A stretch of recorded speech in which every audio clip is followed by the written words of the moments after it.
Hi, everyone. David Aragona and Mike Beer here, taking a look at Kentucky Derby contender Sandman. He is the winner of the Grade 1 Arkansas Derby. He punched his ticket to the Kentucky Derby in that final Oaklawn prep and actually became the leader on the Kentucky Derby points race with 129 points. So he's coming into the Kentucky Derby with one of the strongest resumes off a recent victory. And Mike, let's take a look at that victory in the Arkansas Derby where Sandman launches from well back in the pack, but he got plenty of pace to close into this day.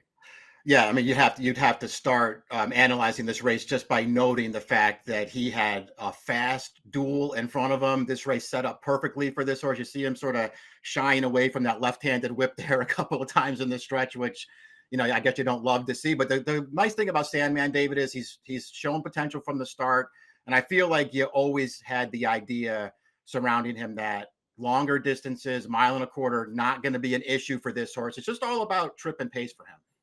Yeah, gradual improvement has really been the calling card for Sandman because he was a work in progress at the start of his career, and he kind of still is a work in progress, Mike, as you were alluding to with him swerving in the late stretch of the Arkansas Derby there. You do want to see horses show a little bit more professionalism at this stage of the game, but as you were alluding to, distance and stamina just not really a concern for this son of Tapit, who did sell for $1.2 million at auction going back to OBS March last year. I believe he was a galloper in that sale. It wasn't even one of those fast 10 flat or 9 and change workers.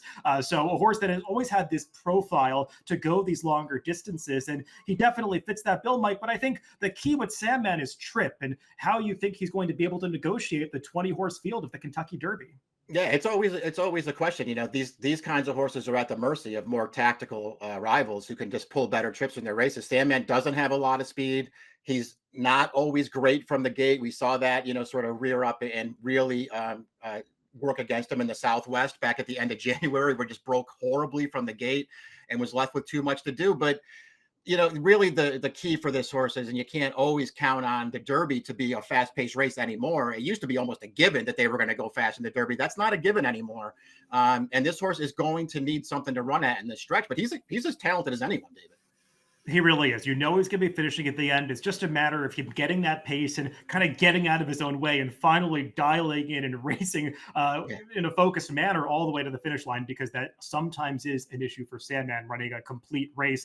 Well, those are all our thoughts on one of the top contenders for the Kentucky Derby, Sandman, but we want to hear from you. Drop a comment. Let us know what you think of this potential player in the run for the Roses a few weeks from now. Everybody, thanks for tuning in on the Daily Racing Form YouTube channel.